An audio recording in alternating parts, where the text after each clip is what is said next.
ശ്രീകോവിലിലെ ഏതൊരു പുരോഹിതനും കൊട്ടിപ്പാടി ദൈവത്തെ ഉണർത്തുന്ന ഒരു സംഗീതമാണ്. ഇത് അച്ഛൻ്റെ പ്രധാനപ്പെട്ട ജോലി ദൈവത്തോട് കൂടെ ആയിരിക്കുക. കലയെല്ലാം ദൈവത്തിൽ നിന്ന് വരുന്നതാണ്. ശരിയാണ്, അവരാണത് കൂടുതൽ ഉപയോഗിച്ചത്. അതുകൊണ്ട് നമുക്ക് ഉപയോഗിക്കാൻ പാടില്ല എന്നൊന്നും പറഞ്ഞു. കാരണം നമ്മൾ ഭാരതീയരാണ്.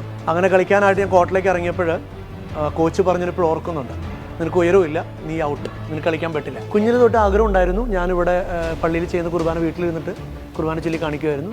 കുട്ടിക്കാലത്തെ ഒരു ജീവിതത്തിൽ ദുഃഖം മാത്രമല്ല, സന്തോഷം മാത്രമല്ല, ദുഃഖം ഉണ്ടെന്ന് പഠിപ്പിക്കണമായിരുന്നു. പഠിപ്പിച്ചില്ല. ഞാൻ പലപ്പോഴും പറയും, കുറ്റബോധമില്ലാത്ത സന്തോഷമാണ് യുവത്വത്തിൻ്റെ അടിസ്ഥാനം. നമുക്കൊരു ശത്രുവേ ഉള്ളൂ, നമ്മൾ മാത്രം. ഹാപ്പിനെസ്സിൻ്റെ ബേസ് എന്ന് പറയുന്നത് ഞാൻ എവിടെയായിരിക്കുന്നുവോ അവിടെ 100% കമ്മിറ്റ് ചെയ്യുക.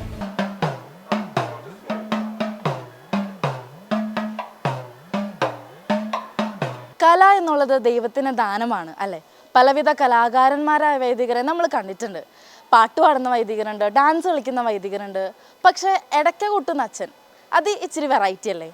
ഇന്ന് ഞാൻ പരിചയപ്പെടുത്താൻ പോകുന്നത് കേരളത്തിൽ തന്നെ ആദ്യമായിട്ട് ഇടയ്ക്കയിൽ അരങ്ങേറ്റം കുറിച്ച ഫാദർ റോയ് ജോസഫ് വടക്കനച്ഛനാണ്. അച്ഛാ, ഈശ്വരയ്ക്ക് സ്തുതിയായിരിക്കട്ടെ. അച്ഛാ, ഈ ഇടയ്ക്കയോടുള്ള മോഹം എന്ന് തൊട്ടാണ്? കുഞ്ഞിലേ തൊട്ടുണ്ടായിരുന്നോ? കുട്ടിക്കാലത്ത് ഞാൻ ഈ ഗ്രാമത്തിൽ ജനിച്ചു വളർന്നതാണ്, എന്നാമാവ് ഗ്രാമത്തിൽ.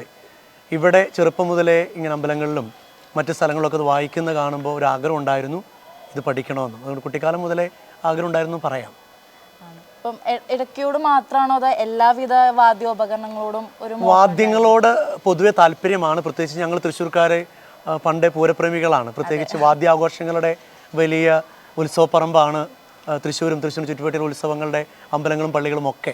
അതുകൊണ്ട് വാദ്യങ്ങളോട് താല്പര്യമുണ്ട്. അതുകൊണ്ട് തന്നെ പ്രത്യേകിച്ച് കൊട്ടുന്ന വാദ്യങ്ങളോടാണ് താല്പര്യം കൂടുതൽ. കാരണം താളബോധം ദൈവം കുറച്ച് തന്നിട്ടുള്ളത് കൊണ്ട് ചെണ്ട, മൃദംഗം, തബല, അതുപോലെ തന്നെ ഡ്രംസ്, കോങ്കോ, അങ്ങനെയുള്ള വാദ്യങ്ങളോട് ഭയങ്കര ക്രേസായിരുന്നു. അങ്ങനെയാണ് പതുക്കെ ചെറുതുരുത്തി ജ്യോതി എഞ്ചിനീയറിംഗ് കോളേജിൽ ഞാൻ സേവനം ചെയ്യുമ്പോൾ കലാമണ്ഡലത്തിനടുത്ത് കിടക്കും ഇങ്ങനൊരു അവസരം കിട്ടി. അപ്പോൾ പിന്നെ അത് പഠിക്കാൻ തീരുമാനിച്ചു. അങ്ങനെ പഠിച്ചതാണ്. അപ്പോൾ ഈ പറഞ്ഞ എല്ലാ വാദ്യങ്ങളും പഠിച്ചിട്ടുണ്ടോ? അല്ല, സെമിനാറിലായിരിക്കുമ്പോൾ കോങ്കോ ഡ്രംസ് വായിക്കുമായിരുന്നു, തബല കുറച്ച് വായിക്കുമായിരുന്നു. പിന്നീട് ഇതൊക്കെ സെൽഫ് സ്റ്റഡീഡാണ്. നമ്മൾ പതുക്കെ പിന്നീട് കാലമൊക്കെ മാറി. ഇപ്പോൾ യൂട്യൂബ് വഴി പഠിക്കാവുന്നതായതുകൊണ്ട് കുറച്ചും കൂടെ. പക്ഷേ ഇടയ്ക്ക് പഠിക്കാനായിട്ട് ഞാൻ ആഗ്രഹം മൂത്ത് അവിടെ ചെറുതുരുത്തി ഭാരതപ്പുഴ തീരത്തുള്ള ഞരളത്ത് കലാശ്രമമുണ്ട്. സോപാന സംഗീതത്തിൻ്റെ വലിയ ഒരു പ്രതീകമാണ് ഹരിഗോവിന്ദേട്ടൻ. അദ്ദേഹത്തിൻ്റെ അടുത്ത് നിന്ന് പറഞ്ഞപ്പോൾ അദ്ദേഹമാണ് പെരിങ്ങോട് മണികണ്ഠാശൻ്റെ അടുത്തേക്ക് വിട്ടത്. അദ്ദേഹമാണ് ഇപ്പോൾ ഇടയ്ക്ക് വായനയിൽ ഏറ്റവും അഗ്രഗണ്യനായിട്ട് നിൽക്കുന്നത്. അപ്പോൾ അദ്ദേഹത്തിൻ്റെ കൂടെ കുറേ വർഷങ്ങൾ ഇത് പഠിക്കാനായിട്ട് ഇടവന്നു. അങ്ങനെയാണ് കുറച്ചും കൂടെ അത് പുറത്തേക്ക് ഇറങ്ങിയത് ഇടയ്ക്ക് വായനയായിട്ട്. അപ്പോൾ ഈ ശോഭാന സംഗീതത്തിൻ്റെ ഇടയ്ക്ക് വായനയിൽ വേറെ വരികളല്ലേ? അപ്പോൾ നമ്മളത് ക്രിസ്ത്യൻ പാട്ടായിട്ട് ചേർക്കുമ്പം അച്ഛനാണോ വരികൾ ഉണ്ടാക്കിയത്? ശോഭാന സംഗീതം എന്ന് പറഞ്ഞാൽ ബേസിക്കായിട്ട് നമ്മൾ അറിഞ്ഞിരിക്കേണ്ടത് കർണാട്ടിക് മ്യൂസിക്കുമായി ബന്ധപ്പെട്ട് നമ്മൾ ചിന്തിക്കേണ്ട ഒരു കാര്യം, നമ്മൾ സൗത്ത് ഇന്ത്യയിൽ പ്രത്യേകിച്ച് ശ്രീകോവിലിലെ ഏതൊരു പുരോഹിതനും കൊട്ടിപ്പാടി ദൈവത്തെ ഉണർത്തുന്ന ഒരു സംഗീതമാണ്. അത് ശോഭാന സംഗീതം എന്ന് പറഞ്ഞാൽ ശ്രീകോവിലിൻ്റെ പടികളിലിരുന്ന് പാടുന്ന സംഗീതം എന്നാണ് ബേസിക്കായിട്ടുള്ള എൻ്റെ അർത്ഥം തന്നെ. അപ്പോൾ ദൈവത്തെ കൊട്ടിപ്പാടി സ്തുതിക്കുക എന്നുള്ളതാണ് ഒരു നമ്മുടെ ഭാരതീയ കോൺസെപ്റ്റിലെ ഈ ശോഭാന സംഗീതവും ഇടയ്ക്ക് കൊട്ടിപ്പാടുന്ന കൊട്ടുപാട്ട് എന്നറിയപ്പെടുന്നത് കൊണ്ടൊക്കെയാണ്. പുരോഹിതൻ എന്ന് പറയുന്നത് അദ്ദേഹത്തിൻ്റെ പ്രധാനപ്പെട്ട ജോലി, നിങ്ങൾക്ക് എത്ര പേർക്ക് അറിയുമെന്ന് എനിക്കറിയില്ല, ആധാര എഴുത്തുകാരൊക്കെ എഴുതും ദൈവവിചാരം എന്നാണ്. ഇത് അച്ഛൻ്റെ പ്രധാനപ്പെട്ട ജോലി ദൈവത്തോട് കൂടെ ആയിരിക്കുക, ദൈവത്തെ വിചാരിക്കുക, ഒപ്പം ദൈവത്തെ ഉണർത്തി ദൈവത്തോടൊപ്പം സഞ്ചരിക്കുക എന്നുള്ളതാണ്. ഞാൻ വിചാരിച്ചു ഓക്കെ, ഇതൊരു നല്ലൊരു കലയാണ്. പ്രത്യേകിച്ച് എല്ലാ കലകളും ദൈവത്തിൽ നിന്ന് വരുന്നു. അപ്പോൾ ഓട്ടോമാറ്റിക്കായിട്ട് ഇത് പഠിച്ചു കഴിഞ്ഞാൽ കുറേ കൂടെ ദൈവികമായിട്ടുള്ളൊരു ബോധത്തിലേക്ക് വളരാം, മറ്റുള്ളവർ ഉണർത്താമെന്ന് ചിന്തിച്ചുകൊണ്ടാണ് ഇങ്ങനൊരു ശ്രമത്തിലേക്ക് കടന്നത്. ഈ ഇടയ്ക്ക് വായന എന്ന് പറയുന്നത് ഒരു ക്ഷേത്രകലയാണ് അല്ലേ? അപ്പം അത് അച്ഛൻ പഠിച്ചൊരു വൈദികൻ എന്ന നിലയിൽ അത് സമൂഹ മാധ്യമങ്ങളിൽ അത് എല്ലാവരുടെ മുന്നിൽ വായിക്കുമ്പോൾ അതൊരു വിമർശനത്തിന് കാരണമായിട്ടില്ലേ? എനിക്ക് തോന്നുന്നു നമ്മൾ ഭാരതീയരായിട്ടുള്ള നമ്മൾ അങ്ങനെ ഒരു അതിർവരമ്പുകൾ നിശ്ചയിക്കുന്നത് തന്നെ അപകടമാണ്. അത് ഇന്ന കലയാണ് അല്ലെങ്കിൽ ഇന്നിടത്തെയാണ്. കാരണം ഭാരതം എന്ന വാക്കിൻ്റെ അർത്ഥം തന്നെ അറിവുള്ളവരുടെ നാടെന്നാണ്, പ്രകാശത്തെ ഇഷ്ടപ്പെടുന്നവരുടെ നാട്. കലയെല്ലാം ദൈവത്തിൽ നിന്ന് വരുന്നതാണ്. കാരണം കല സന്തോഷിപ്പിക്കാനുള്ളതാണ് മറ്റുള്ളവരെ. സന്തോഷം എന്ന് പറയുന്നത് ദൈവമാണ്. പൂർണ്ണമായ സന്തോഷത്തിനെ ദൈവശാസ്ത്രം വിളിക്കുക ദൈവം എന്നാണ്. അപ്പോൾ ആ സന്തോഷം ആർക്കൊക്കെ ജനിപ്പിക്കാൻ പറ്റുന്നു അവരൊക്കെ ദൈവത്തിൽ നിന്നുള്ളതാണ്. അതുകൊണ്ട് വത്തിക്കാൻ കൗൺസിൽ പറയുക, നന്മ എവിടെയുണ്ടോ, പൂർണ്ണമായ സന്തോഷം എവിടെയുണ്ടോ, അതൊക്കെ ദൈവത്തിൽ നിന്നുള്ളതാണ്. അതുകൊണ്ട് അതിന് അതിർവരമ്പുകൾ നിശ്ചയിക്കേണ്ട കാര്യമുണ്ടോ എന്ന് എനിക്ക് തോന്നുന്നില്ല. ശരിയാണ്, അവരാണത് കൂടുതൽ ഉപയോഗിച്ചത്. അതുകൊണ്ട് നമുക്ക് ഉപയോഗിക്കാൻ പാടില്ല എന്നൊന്നും പറഞ്ഞു. കാരണം നമ്മൾ ഭാരതീയരാണ്, ജന്മം കൊണ്ട് നമ്മളൊക്കെ ഇന്ത്യക്കാരാണ്. അതുകൊണ്ട് തന്നെ ഇന്ത്യയിൽ വളർന്നു വന്ന കലകളെ നമ്മൾ പ്രോത്സാഹിപ്പിക്കേണ്ടതാണ്. അത് മനുഷ്യന് സന്തോഷത്തിന് ഉപകരിക്കുമെങ്കിൽ കുറേ കൂടെ അത് നമ്മൾ പ്രത്യേകിച്ച് തബല, ഹാർമോണിയം ഒക്കെ നമ്മൾ ഭാരതീയ സംഗീതമാണ് നമ്മൾ അഡോപ്റ്റ് ചെയ്തിരിക്കുന്നത് ദേവാലയങ്ങളിലേക്ക്. ഇതാരും പരിശ്രമിച്ചിട്ടില്ല, അതുകൊണ്ടായിരിക്കാം ചിലപ്പോൾ അതിന് അതിർവരമ്പുകൾ ഇട്ട് മാറ്റി നിർത്തിയിട്ടുള്ളത്. അപ്പം ഈ ഒരു കലയിൽ അരങ്ങേറ്റം കുറിക്കണം എന്നുള്ളൊരു മോഹമൊക്കെ ഉണ്ടായിരുന്നോ? തീർച്ചയായിട്ടും. അരങ്ങേറ്റം എന്ന് പറഞ്ഞു കഴിഞ്ഞാൽ നമ്മളത് ഗുരുവിൻ്റെ അടുത്ത് വായിക്കുക എന്നുള്ളതുള്ളൂ. അതൊക്കെ നമ്മൾ ഓൾറെഡി കഴിഞ്ഞിട്ടുണ്ട്. പിന്നീട് ഗുരു ഇത് വായിക്കാൻ പറഞ്ഞ ഒരു ദിവസം പറഞ്ഞപ്പോൾ ഞാൻ പുറത്തേക്ക് വിട്ടു എന്ന് മാത്രമേ ഉള്ളൂ ഇങ്ങനെ വായിക്കുന്നതായിട്ട്. പിന്നീടാണ് സാമൂഹ്യ മാധ്യമങ്ങൾ അത് ഏറ്റെടുക്കുകയും മാധ്യമങ്ങളും മാധ്യമ സുഹൃത്തുക്കളൊക്കെ ഇത് വലിയൊരു കാര്യമായിട്ട് മുന്നോട്ട് വരികയും ചെയ്തത്. അപ്പോൾ അച്ഛൻ ഇപ്പോൾ ഇരിക്കുന്നത് ഏത് ഇടവകയിലാണ്? ഞാനിപ്പോൾ ഇരിക്കുന്നത് എറവ് കപ്പലപ്പള്ളി എന്നറിയപ്പെടുന്ന ഒരു പള്ളിയിലാണ്. സെന്റ് തെരേസസ് ചർച്ച് എറവ് എന്നറിയപ്പെടുന്ന ഒരു ഇടവപ്പള്ളിയാണ്. അത് കപ്പലപ്പള്ളി എന്നറിയാൻ കാരണം അത് കപ്പലിൻ്റെ മോഡലിലുള്ള ഒരേ ഒരു പള്ളിയാണ് ലോകത്തിലെ. 40 വർഷം മുമ്പ് ഉണ്ടാക്കിയൊരു പള്ളിയാണ്. തൃശ്ശൂരെ അരിമ്പൂർ എന്ന് പറയുന്ന അരിയുടെ ഊരെന്നറിയപ്പെടുന്ന ഒരു ദ്വീപിലാണ് നിൽക്കുന്നത്. അവിടുത്തെ വികാരിയച്ഛനാണ്. അച്ഛൻ ഞാനൊന്ന് കൊട്ടി നോക്കിക്കോട്ടെ? തീർച്ചയായിട്ടും കൊട്ടി നോക്കിയോളൂ. ഇത് എത്ര നാളെടുത്തു പഠിക്കാനായിട്ട്? പഠിക്കാൻ ഒരു 2 വർഷത്തോളം എടുത്തിട്ടുണ്ട്. എങ്ങനെയാണ്, എളുപ്പമാണോ? എളുപ്പമാണെന്ന് ചോദിച്ചാൽ താളബോധം ഉണ്ടെങ്കിൽ പെട്ടെന്ന് പഠിക്കാം, അല്ലെങ്കിൽ ഇച്ചിരി ടൈം എടുക്കും. കാരണം ഇച്ചിരി താളവും ഒപ്പം നമ്മുടെ കൈയിൻ്റെ മെഴുക്കുമാണ് നമുക്കിതിൻ്റെ വായിക്കാനുള്ള ഏറ്റവും കൂടുതൽ ആസ്വാദ്യം നൽകുന്നത്. അച്ഛനായതിനു ശേഷമാണോ ഇത് പഠിച്ചത്? യെസ്. വളരെ വർഷങ്ങൾ കഴിഞ്ഞിട്ടാണ് ഞാൻ പഠിച്ചത്. ഞാൻ ജ്യോതി എഞ്ചിനീയറിംഗ് കോളേജിൻ്റെ ഡയറക്ടറായിട്ടിരിക്കുന്ന കാലത്താണ് ഇത് പഠിച്ചത് 2 വർഷം മുന്നേ.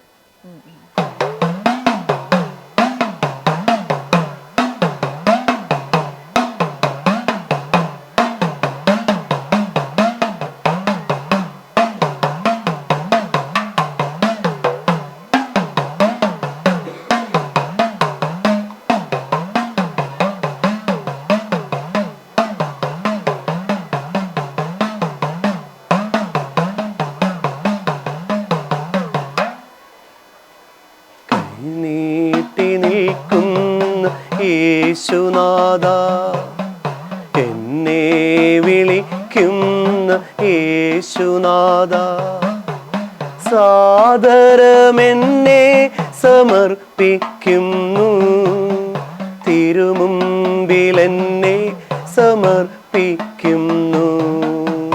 ആനന്ദവും ആത്മദുഃഖങ്ങളും കാഴ്ചവയ്ക്കുന്നു ഞാൻ ബലിയിൽ.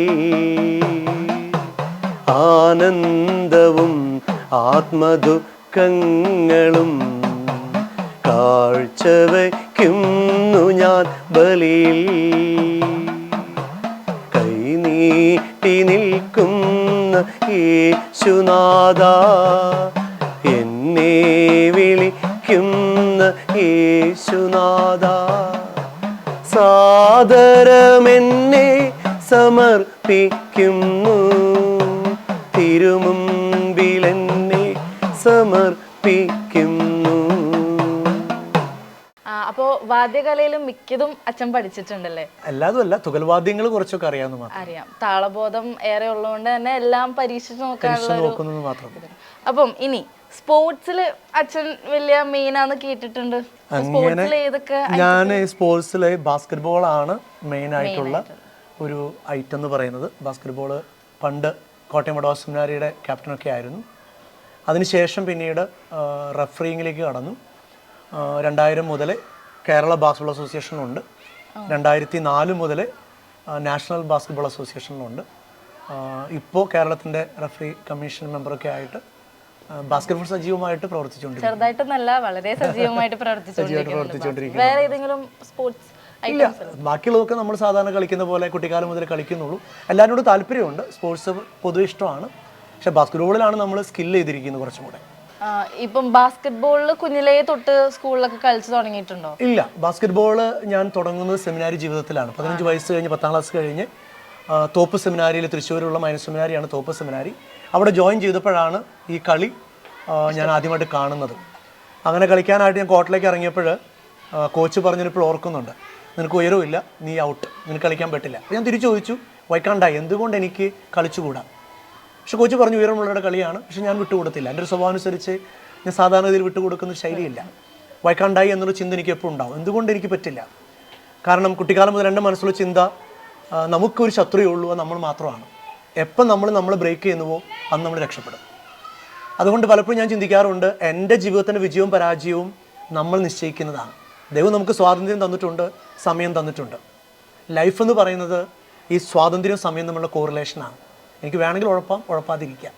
അപ്പോൾ ഞാൻ എന്ത് ചെയ്തു, ഞാൻ നേരെ ലൈബ്രറിയിൽ പോയി അതിൻ്റെ റൂൾ ബുക്കൊക്കെ എടുത്ത് പഠിച്ച് ഞാൻ എന്നും പ്രാക്ടീസ് ചെയ്യുമായിരുന്നു. അങ്ങനെ ഒരു 2 മാസം കഴിഞ്ഞ് അതേ കോച്ച് എന്നെ സെലക്ട് ചെയ്തു. അപ്പോൾ ഞാൻ ചോദിച്ചു എന്തുകൊണ്ടാണ് ചോദിച്ചപ്പോൾ ഞാൻ എന്നെപ്പോലെ കളിക്കുന്നു, കാരണം ലോങ് ഷോട്ട് എറിയും. അങ്ങനെ കളി തുടങ്ങിയതാണ് ബാസ്കറ്റ് ബോളിൽ. പിന്നീട് അവിടെ നിന്ന് അങ്ങോട്ട് വഡോദര സെമിനാരി ചെന്ന് കോട്ടയത്ത്. തീർച്ചയായിട്ടും ആദ്യത്തെ ടെസ്റ്റിൽ തന്നെ എനിക്ക് അവരുടെ എ ടീം എന്ന് പറഞ്ഞ സെമിനാരി ടീമാണ് മെമ്പർഷിപ്പ് കിട്ടി. പിന്നീട് അങ്ങോട്ട് നേരെ വളർച്ചയായിരുന്നു. കളി എന്നും പ്രാക്ടീസ് ചെയ്യും. റെഗുലർലി 1 മണിക്കൂർ കളിയിൽ ഇൻവെസ്റ്റ് ചെയ്യുമായിരുന്നു. ആ കളി കഴിഞ്ഞിട്ടുള്ള കാര്യങ്ങൾ വേറെ ഉള്ളൂ. അങ്ങനെ ടീമിൻ്റെ ക്യാപ്റ്റനായി. ആ കാലഘട്ടത്തിൽ തന്നെ തിയോളജി പഠിക്കുന്ന സമയത്ത് തന്നെ അന്നത്തെ ബഹുമാനപ്പെട്ട തോമസ് റാംബികലച്ചനോട് പറഞ്ഞു, നീ ഇപ്പോൾ റെഫറി ടെസ്റ്റ് പാസ്സാവണം. അങ്ങനെ കേരള ബാസ്കറ്റ്ബോൾ അസോസിയേഷൻ്റെ റെഫറി ടെസ്റ്റ് തിയറി അന്നത്തെ റാങ്ക് ഹോൾഡർ ആയിരുന്നു. അതിനുശേഷം പ്രാക്ടിക്കൽ എഴുതി, പ്രാക്ടിക്കലും പാസ്സായി. പിന്നെ അസോസിയേഷനിൽ കയറി, ബാസ്കറ്റ്ബോൾ റെഫറീസിൻ്റെ അസോസിയേഷനിൽ കയറി. അങ്ങനെ ഗ്രാജുവലി 10-24 വർഷമായിട്ട് ബാസ്കറ്റ്ബോൾ വേൾഡിൽ കേരളത്തിലും ഇന്ത്യയിലുമായിട്ട് മൂവ് അറൗണ്ട് ചെയ്യുന്നു. പലപ്പോഴും ഒരു അച്ഛൻ എന്ന നിലയ്ക്ക് ഒത്തിരി സന്തോഷം തോന്നുന്നു. ചെറുപ്പക്കാരുടെ കൂടെ ഇത് നടക്കുന്നതുകൊണ്ട് സന്തോഷം തോന്നുന്നു. അച്ഛൻ ഒരുപാട് എൻജോയ് ചെയ്യുന്നുണ്ടാവല്ലേ ഇപ്പോൾ ആയിരിക്കുന്ന ഇടവകയിലായാലും? എങ്ങനെയാണ് ബാസ്കറ്റ്ബോളിന്റെ ആ ഒരു കാര്യങ്ങളൊക്കെ ഇംപ്ലിമെന്റ് ചെയ്യാൻ പറ്റുന്നത്? ഇപ്പോൾ നമ്മളൊരു വില്ലേജ് സെറ്റപ്പുള്ള പാരിഷാണ് വന്നിരിക്കുന്നത്. ഇപ്പോൾ നമ്മൾ കോർട്ട് ഇട്ടിട്ടുണ്ട്. പതുക്കെ സ്കൂളിനോട് ബന്ധപ്പെട്ട കോർട്ടിൽ കളി വളർത്തുന്നു.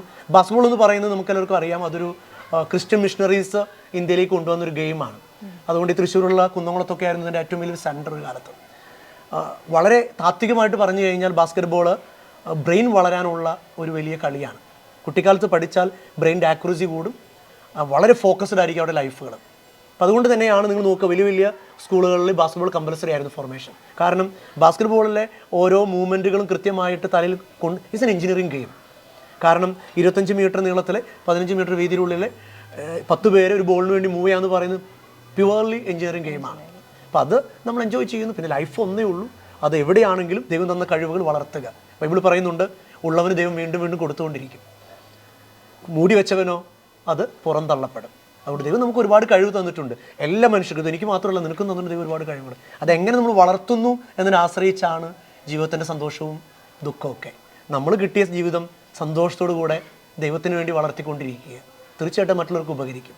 അച്ഛാ, ഈ ബാസ്കറ്റ്ബോൾ എന്ന് പറയുന്ന സ്പോർട്സ് കളിക്കാനും പ്രാക്ടീസ് ചെയ്യാനൊന്നും സഭയിൽ നിന്ന് അനുവാദമൊന്നും വേണ്ട. പക്ഷേ ഇടയ്ക്ക എന്ന് പറയുമ്പം അതൊരു വാദ്യോപകരണമാണ്, ഒരു ക്ഷേത്രകലയാണ്. അപ്പം അതിന് വല്ല അനുവാദങ്ങളോ കാര്യങ്ങളോ ഒക്കെ വേണോ സഭയിൽ നിന്ന് പ്രാക്ടീസ് ചെയ്യാൻ? പ്രത്യേകിച്ച് കലകൾ നമുക്ക് നമ്മുടെ ഉത്തരവാദിത്തങ്ങൾ ചെയ്യുന്നതിന് വിട്ട് നമുക്ക് നമ്മുടെ ഫ്രീ ടൈമുകളിൽ കല ഉപാസിക്കാനോ സന്തോഷം നമ്മളെ കൊണ്ടു നടക്കാനൊന്നും പ്രത്യേകിച്ച് പെർമിഷൻ്റെ ആവശ്യമൊന്നുമില്ല. പിന്നെ നമ്മൾ ആർക്കും സ്കാൻഡലില്ലാതെ വേറെ ഇഷ്യൂസിലൊന്നും പോവാതിരിക്കുക എന്നുള്ളതാണ് പ്രധാനം.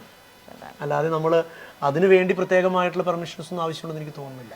അപ്പം ഈ മീഡിയയിൽ ഒരുപാട് വൈറലായിട്ടുണ്ടായിരുന്നു അച്ഛൻ്റെ വീഡിയോസൊക്കെ. അപ്പം എപ്പോഴാണ് വീഡിയോസൊക്കെ എടുത്തു തുടങ്ങിയ ഈ ഇടയ്ക്ക വായനയിലൂടെ? വീഡിയോസ് എടുത്തു തുടങ്ങിയത് റീസെൻ്റ്ലി ആയിട്ടാണ്.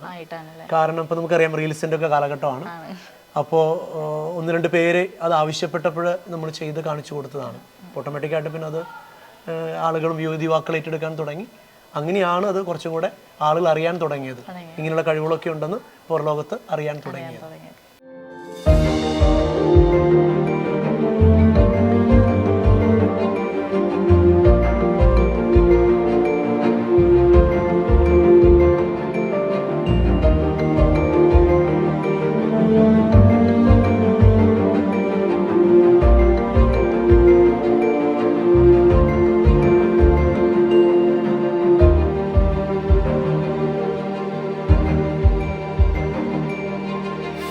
അച്ഛാ, കുഞ്ഞുനാള് തൊട്ടുള്ള ആഗ്രഹമായിരുന്നു അച്ഛൻ്റെ ഇടയ്ക്ക വായിക്കണം എന്നുള്ളത്.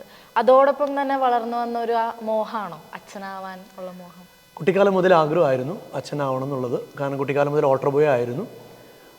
അന്നു മുതലേ അച്ഛനാവണം എന്നുള്ള ആഗ്രഹം ഉണ്ടായിരുന്നു. കാരണം മറ്റുള്ളവർക്ക് വേണ്ടി ഇങ്ങനെ അച്ഛന്മാരോടെയുള്ള ഞങ്ങളുടെ ഇടവലിരുന്ന അച്ഛന്മാർ എപ്പോഴും മറ്റുള്ളവർക്ക് വേണ്ടി നന്മ ചെയ്ത് നടക്കുന്നത് കാണുമ്പോൾ അവരെ പോലെ ആയിത്തീരണം എന്നുള്ളൊരു ആഗ്രഹം പണ്ട് തൊട്ടേ ഉണ്ടായിരുന്നു, ചെറുപ്പം മുതലേ. പിന്നെ വീട്ടിലെ അപ്പനമ്മയെ ഒത്തിരി പ്രോത്സാഹിപ്പിക്കുമായിരുന്നു. ആ പ്രോത്സാഹനം തന്നെ ഇമ്പോർട്ടൻസ് ആണ്. അമ്മയപ്പനെ ഒരുപാട് പ്രോത്സാഹിപ്പിച്ചു. തീർച്ചയായിട്ടും കുഞ്ഞിലേ തൊട്ട് അച്ഛൻ പറഞ്ഞിരുന്നോ വീട്ടിൽ? കുഞ്ഞിലേ തൊട്ട് ആഗ്രഹം ഉണ്ടായിരുന്നു. ഞാനിവിടെ പള്ളിയിൽ ചെയ്യുന്ന കുർബാന വീട്ടിലിരുന്നിട്ട് കുർബാന ചൊല്ലി കാണിക്കുമായിരുന്നു. അപ്പോൾ അപ്പനമ്മയും വളരെ പ്രോത്സാഹിപ്പിക്കുമായിരുന്നു. അത് രണ്ടും ഉണ്ട്. ആഗ്രഹം ഉണ്ടാവണം, പാരൻസിൻ്റെ പ്രോത്സാഹനം ഉണ്ടാവണം, എന്നാലേ ദൈവവിളി വളരുള്ളൂ. അച്ഛൻ്റെ വീട്ടിൽ ആരൊക്കെയുണ്ട്? എൻ്റെ വീട്ടിൽ ഞങ്ങൾ 7 മക്കളാണ്. ഞാൻ 7ാമനാണ്. 3 ചേട്ടന്മാർ 3 ചേച്ചിമാർ. ആ 2 ചേച്ചിമാരിൽ ഒരു 2 പേര് 3 പേരിലെ 2 പേര് സിസ്റ്റേഴ്സാണ് പാലക്കാട് ക്ലാര കോൺഗ്രിഗേഷനിൽ FCC കോൺഗ്രിഗേഷനിൽ ചേച്ചിമാർ വർക്ക് ചെയ്യുന്നു, സിസ്റ്റേഴ്സായിട്ട് വർക്ക് ചെയ്യുന്നു. പിന്നെ എല്ലാവരും മാരീഡാണ്, സെറ്റിൽഡാണ്. അച്ഛാ 10ാം ക്ലാസ് കഴിഞ്ഞിട്ടല്ലേ അച്ഛൻ സെമിനാരിയിലേക്ക് ചേർന്നത്? അപ്പം എത്ര വർഷമായി ഇപ്പൊ അച്ഛനായിട്ട്? ഞാൻ 2003 പട്ടമേൽക്കുന്നത് അഭിമന്യ ജേക്കബ് തൂങ്കുഴി പിതാവിൽ നിന്ന് എനാമാവ് എന്ന് പറഞ്ഞ ഗ്രാമത്തിൽ വെച്ചിട്ടാണ് എനിക്ക് പട്ടം കിട്ടുന്നത്. ഇപ്പോൾ 20 വർഷം കഴിഞ്ഞു. ഞാനത് കഴിഞ്ഞ് പട്ടമേറ്റ് കഴിഞ്ഞിട്ട് ആദ്യത്തെ അപ്പോയിൻമെൻറ്റ് ഒളരിക്കര പാരിഷിലാണ്, തൃശ്ശൂർ രൂപതയിലെ. അത് കഴിഞ്ഞ് ഞാനൊരു 5 മാസത്തോളം മറ്റം പള്ളിയിലേക്ക് പോയി. അതിനുശേഷം തുകിഴ പറഞ്ഞു പഠിക്കാൻ പോകണമെന്ന് പറഞ്ഞ് ഞാൻ ബിഷപ്പ് ഹൗസിൽ ഓൾ ഇന്ത്യ എൻട്രൻസൊക്കെ പ്രിപ്പയർ ആയിട്ടിരുന്നു. അതിനുശേഷം എന്നോട് MBAക്ക് പോകാൻ പറഞ്ഞു. അങ്ങനെ ബാംഗ്ലൂർ ക്രൈസ്റ്റിലേക്ക് ഞാൻ MBA പഠിക്കാനായിട്ട് പോയി. അതിൻ്റെ കൂട്ടത്തിൽ ഞാൻ ഡെൽ ഇൻ്റർനാഷണൽ കമ്പ്യൂട്ടേഴ്സിൽ കുറച്ച് നാൾ HR ഇൻറ്റേണൊക്കെ ആയിട്ട് വർക്ക് ചെയ്തു. പിന്നെ വിചാരിച്ചു നാട്ടിലേക്ക് തന്നെ തിരിച്ചു പോരാം എന്നൊക്കെ കരുതിയിട്ടാണ് പിന്നെ തൃശ്ശൂർ ടൗണിലേക്ക് തിരിച്ചു വന്നത്. വന്നു കഴിഞ്ഞപ്പോൾ ജൂബിലി മിഷൻ മെഡിക്കൽ കോളേജിൻ്റെ HR ഡയറക്ടർ, അസിസ്റ്റൻറ്റ് ഡയറക്ടർ എന്ന് പറഞ്ഞ പോസ്റ്റിലൊക്കെ ആയിരുന്നു പിന്നീടുള്ള 2 കൊല്ലം. അപ്പോൾ തന്നെ ഞാൻ പഠിപ്പിക്കാനായിട്ട് പോയി തുടങ്ങി. കാലിക്കറ്റ് യൂണിവേഴ്സിറ്റിയുടെ ജോൺ മത്തായി സെൻറ്റർ എന്ന് പറയുന്ന ഒരു സെൻറ്ററുണ്ട് തൃശ്ശൂർ ടൗണിൽ. അവിടെ പഠിപ്പിക്കാനായിട്ട് മാനേജ്മെൻറ്റ് സബ്ജക്ട്സ് പഠിപ്പിക്കാനായിട്ട് തുടങ്ങിയിരുന്നു. ആഴ്ചയിൽ ഒരു ഹാഫ് ഡേ അവിടെ പോയി ഗസ്റ്റ് ലെക്ചറായിട്ട് പഠിപ്പിക്കുമായിരുന്നു. കാരണം പഠിപ്പിക്കുക എന്നുള്ള വലിയൊരു മിഷൻ ജീസസ് ക്രൈസ്റ്റിൻ്റെ ഉണ്ടെന്നുള്ളത് കൊണ്ടാണ്. കാരണം കർത്താവ് ഭൂമിയിലേക്ക് വന്ന് 2 കാര്യത്തിന് വേണ്ടിയിട്ടാണ്. ഒന്ന് പഠിപ്പിക്കുക, 2 രോഗികളെ ശുശ്രൂഷിക്കുക, അതിലൂടെ ദൈവരാജ്യം സ്ഥാപിക്കുക. ഇതാണ് കർത്താവിൻ്റെ വിഷനും മിഷനും ഒക്കെ ആയിരുന്നത്. ഞാനും ചിന്തിച്ചു, ഓക്കെ നമ്മൾ രോഗികളോട് കൂടെ ആയിരിക്കുക, ഒപ്പം പഠിപ്പിക്കുക എന്ന ചിന്ത കൊണ്ടാണ് അങ്ങനെ തുടങ്ങിയത്. പിന്നെ 2010 ആകുമ്പോൾ തുങ്കുപിതാവിനെ വിളിച്ച് പറഞ്ഞു നമ്മൾ, അപ്പോൾ ഈ ആൻഡ്രൂസ് പിതാവായിരുന്നു. ആൻഡ്രൂസ് പിതാവിലൂടെ തുങ്കുപിതാവ് പറഞ്ഞു ജ്യോതി എഞ്ചിനീയറിംഗ് കോളേജിലേക്ക് പോകണം എന്ന് പറഞ്ഞപ്പോൾ ഞാൻ അങ്ങനെ ആൻഡ്രൂസ് പിതാവിൻ്റെ പദ്ധതി വാങ്ങി ജ്യോതി എഞ്ചിനീയറിംഗ് കോളേജിൽ അവിടെ അസിസ്റ്റൻറ്റ് വാർഡനായിട്ട് ചെന്നു, ഒപ്പം അസിസ്റ്റൻറ്റ് പ്രൊഫസറായിട്ട് തുടങ്ങി. പിന്നെ അവിടെ ഓരോ പോസ്റ്റുകൾ കയറി എൻ്റെ ഡയറക്ടറായിട്ട് 2022 അതുവരെ അവിടെ താമസിച്ചു. 12 കൊല്ലത്തോളം ജ്യോതി എഞ്ചിനീയറിംഗ് കോളേജിൻ്റെ ക്യാമ്പസിലായിരുന്നു. പിന്നീട് ഞാൻ അവിടെ നിന്ന് അതിനോട് കൂടെ PhD എൻ്റെ ആരംഭിച്ചിരുന്നു. അപ്പോൾ ഒരു പള്ളിയൊക്കെ ഞാൻ ചോദിച്ചിരിക്കുന്ന സമയമായിരുന്നു. അപ്പോഴാണ് കപ്പലപ്പള്ളിയിൽ എനിക്ക് വികാരിയായിട്ട് ചാർജ് കിട്ടുന്നത്. ഒപ്പം കപ്പലപ്പള്ളിക്ക് കീഴിൽ 3 സ്കൂളുകളുടെ മാനേജറായിട്ട് ഞാൻ വർക്ക് ചെയ്യുന്നു. ഇതാണ് ഒരു ചെറിയ സംക്ഷിപ്ത രൂപം. അതിൻ്റെ കൂട്ടത്തിൽ പ്രൊഫഷണൽ ബോഡികളുടെ കുറച്ചുകൂടെ ആക്റ്റീവായിട്ട് മെമ്പർഷിപ്പ് ഉണ്ട്, വർക്ക് ചെയ്യുന്നുണ്ട്. ഒന്ന് ഇഷ എന്ന് പറയുന്ന ഒരു ഇന്ത്യൻ സൊസൈറ്റി ഹോസ്പിറ്റൽ അഡ്മിനിസ്ട്രേറ്റേഴ്സ് ഉണ്ട്, ഡൽഹി ബേസ്ഡ് ആണ്, അതിൽ ലൈഫ് മെമ്പറാണ്.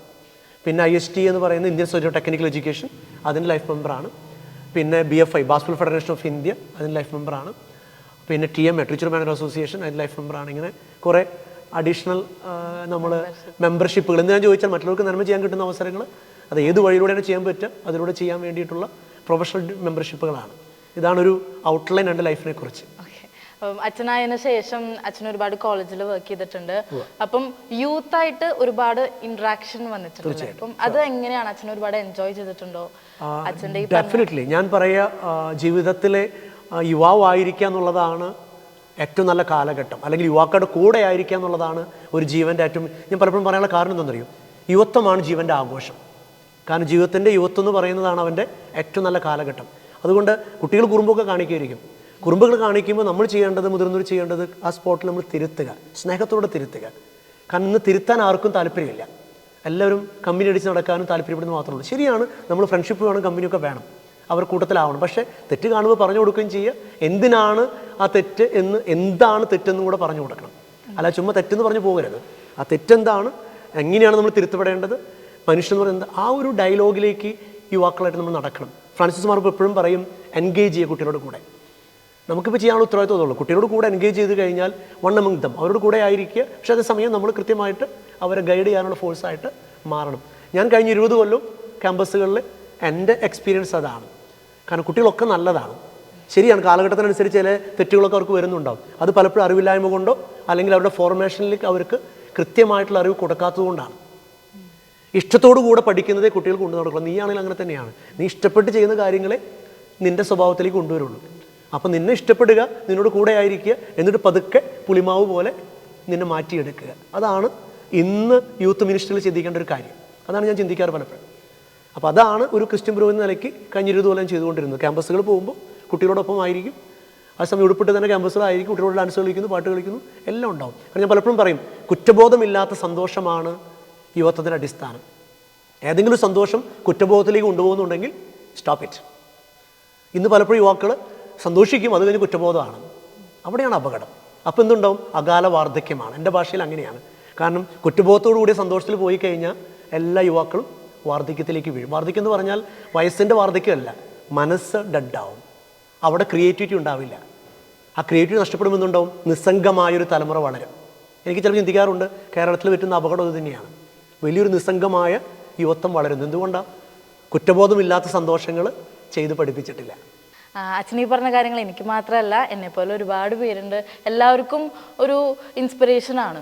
അപ്പം അച്ഛൻ്റെ ഈ ഒരു കോളേജ് ലൈഫിലായാലും ഈ ഒരു ജനറേഷനിൽ വരുന്ന ഒരു കാര്യമാണ് ഡിപ്രഷൻ എന്ന് പറയുന്നത്. ഒരുപാട് യൂത്ത് ഡിപ്രഷനായിട്ട് ഒരുപാട് സഫർ ചെയ്യുന്നുണ്ട്. അപ്പം അങ്ങനെ പല കാര്യങ്ങൾ അച്ഛൻ്റെ മുന്നിൽ വന്നിട്ടുണ്ടോ? ഇഷ്ടം പോലെ വന്നിട്ടുണ്ട്. അപ്പം അതെങ്ങനെയാണ് അച്ഛൻ? അതിനൊരു കാരണമുണ്ട്. കാരണം നമ്മുടെ കേരളത്തിലെ വന്നിരിക്കുന്ന ഒരു മാറ്റമാണ്. കാരണം ഇന്ന് വീടുകളിലെ നോ എന്ന് പറഞ്ഞ് കുട്ടികളെ പഠിപ്പിച്ചിട്ടില്ല, എല്ലാം കിട്ടിക്കൊണ്ട് വളരണം. കാരണം കുട്ടികളുടെ എണ്ണം കുറവാണ്. വലിയൊരു സാമൂഹികമായിട്ടുള്ള ഡയമെൻഷനിലേക്കാണ് ഞാൻ പറയാൻ പോകുന്നത്. കാരണം വീടുകളിൽ കുട്ടികളുടെ എണ്ണം കുറഞ്ഞപ്പോൾ എന്തുണ്ടായെന്ന് ചോദിച്ചാൽ രാജാവ് രാജ്ഞിയായിട്ടാണ് വളരുന്നത്. എല്ലാം കിട്ടിപ്പഠിക്കുന്നു. എല്ലാം കിട്ടിക്കൊണ്ടിരിക്കുന്ന ഒരു കുട്ടിക്കൊരു പ്രശ്നമുണ്ട്, അവന് ബോറടിക്കും.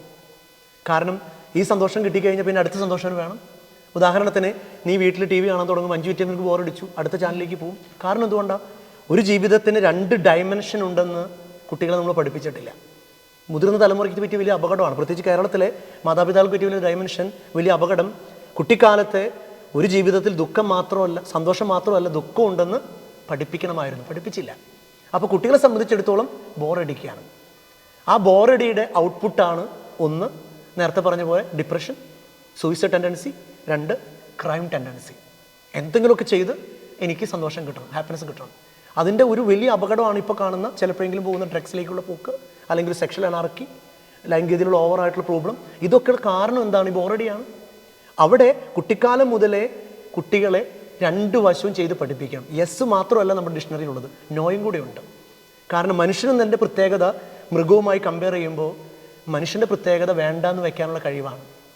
ചിലതൊക്കെ വേണ്ടാന്ന് വെക്കണം, അപ്പം മനസ്സിൻ്റെ ബലം കൂടും. പൗലോസ് പറയുന്നുണ്ട്, ജീവിതം ഒരു ദ്വന്ദ്വയുദ്ധമാണ്, ശരീരം മനസ്സും തമ്മിൽ. രാവിലെ മുതൽ ഈ ദ്വന്ദ്വത ആരംഭിക്കുകയാണ്. കിടക്കപ്പായി എണീക്കണോ വേണ്ടയോ? ശരീരം പറയും കുറച്ചു നേരം ഉറങ്ങാം, മനസ്സ് പറയും വേണ്ട എണീക്കണം. ആര് ജയിക്കും? അതനുസരിച്ചാണ് നമ്മുടെ ഡേ ടു ഡേ അഫയേഴ്സ്. ഇത് തന്നെയാണ് ജീവിതത്തിൻ്റെ പ്രത്യേകത. അപ്പോൾ മനസ്സിന് ബലം ഉണ്ടാവണമെങ്കിൽ ഇടയ്ക്ക് നമ്മൾ നോ എന്ന് പറഞ്ഞ് പഠിക്കണം. ഉദാഹരണത്തിന് എനിക്ക് നല്ല ഭക്ഷണം ആഗ്രഹമുണ്ട്, മനഃപ്പുറം പറയാൻ പറ്റണം ഇന്ന് വേണ്ട, എളുപ്പമല്ല. പക്ഷെ അത് കിട്ടിക്കഴിഞ്ഞാലോ ബോറടിക്കും. കാരണം എന്താ? വയറ് നിറഞ്ഞു, ഇനിയിപ്പോൾ കുറച്ചു നേരം കിടന്ന് ഉറങ്ങണം. മറ്റേത് അങ്ങനെയല്ല, ഒരു ഹാഫ് വയർ, പകുതി വയർ കഴിക്കുമ്പോൾ എന്തായി? എനിക്ക് ആഗ്രഹമുണ്ട് കൂടുതൽ കഴിക്കണമെന്ന്, പക്ഷെ വേണ്ടാന്ന് പറയുമ്പോഴോ എനിക്ക് മനസ്സിന് ബലമുണ്ട്. അങ്ങനെ മനസ്സിന് ബലമുള്ള കുട്ടികളെ നമ്മൾ വളർത്തണം.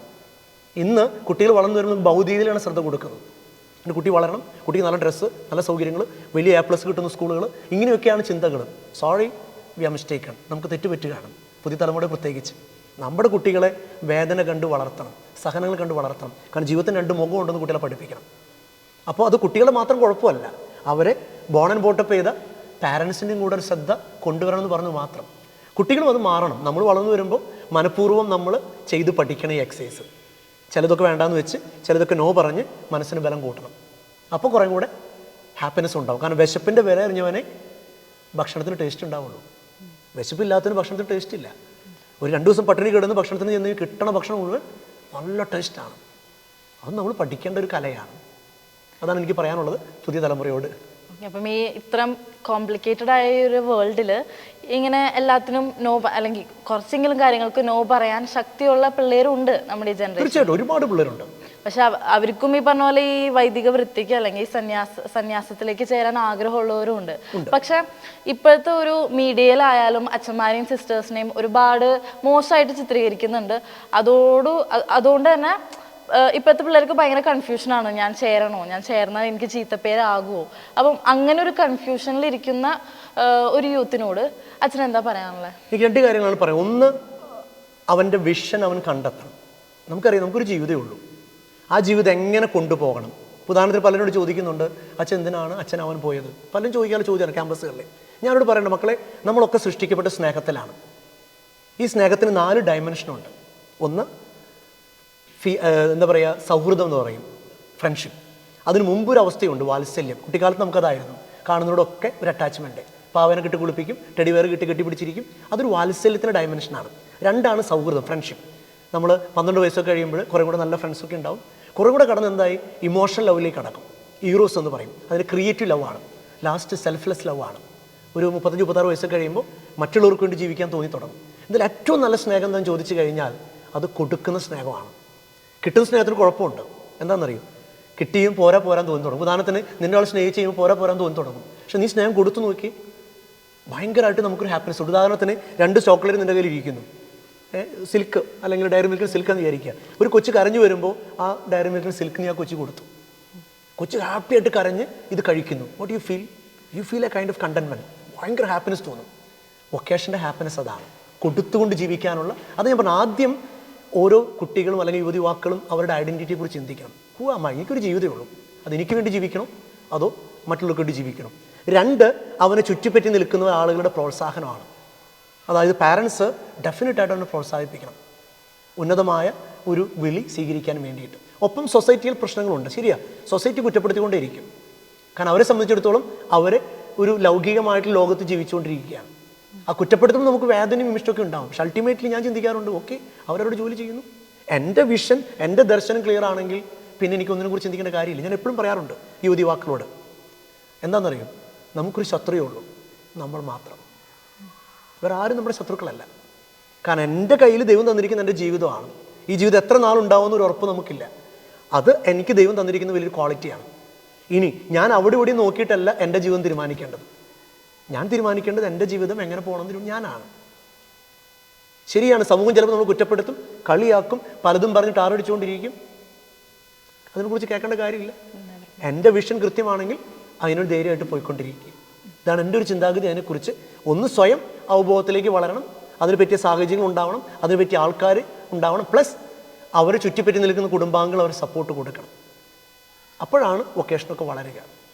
ഈ പറഞ്ഞ പോലെ വൈദികന്മാരെയും സന്യാസിമാരെയും ഒക്കെ കുറ്റപ്പെടുത്തുമ്പം പേഴ്സണലി അച്ഛന് വേദനിക്കാറുണ്ടോ? തീർച്ചയായിട്ടും വേദനിക്കാറുണ്ട്. ഒപ്പം അതിനൊക്കെ അപ്പുറത്തേക്ക് ബൈബിളിൽ നമ്മൾ യേശുനാഥനൊക്കെ പറയുന്ന പോലെ അവർ ചെയ്യുന്നവർക്ക് അറിയില്ല, അതുകൊണ്ട് അവരോട് ക്ഷമിക്കണമെന്ന് പറയാനേ പറ്റുള്ളൂ. കാരണം അൾട്ടിമേറ്റ്ലി തെറ്റുകൾ എല്ലാവർക്കും ഉണ്ടാവാം, ഇല്ലയെന്ന് ഞാൻ പറയില്ല. കാരണം അച്ഛനെന്ന് ചെയ്യുന്നുണ്ട് മനുഷ്യനല്ലാണ്ടാവില്ല, അവൻ മനുഷ്യൻ തന്നെയാണ്.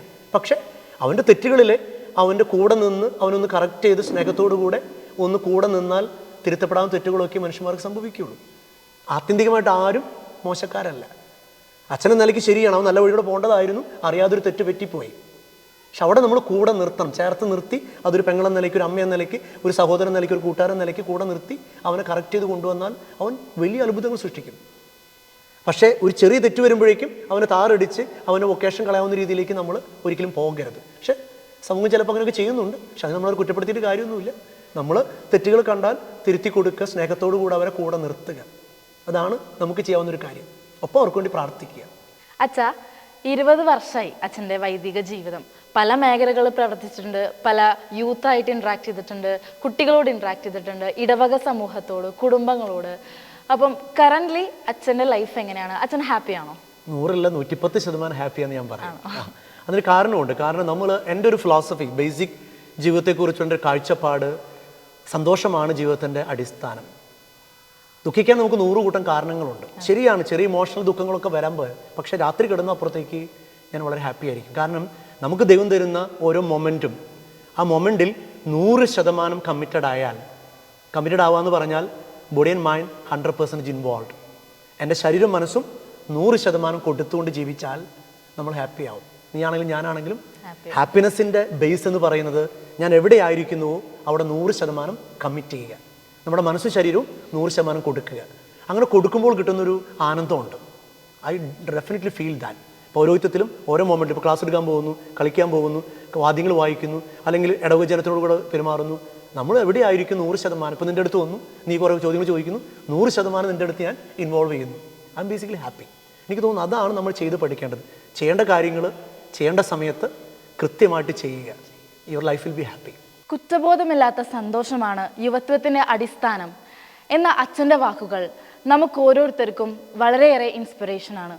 ഈ ഒരു ജനറേഷനിൽ അച്ഛനെ പോലുള്ള വൈദികന്മാർ ഒരുപാട് നമ്മുടെ തിരുസഭയ്ക്ക് ആവശ്യമാണ്.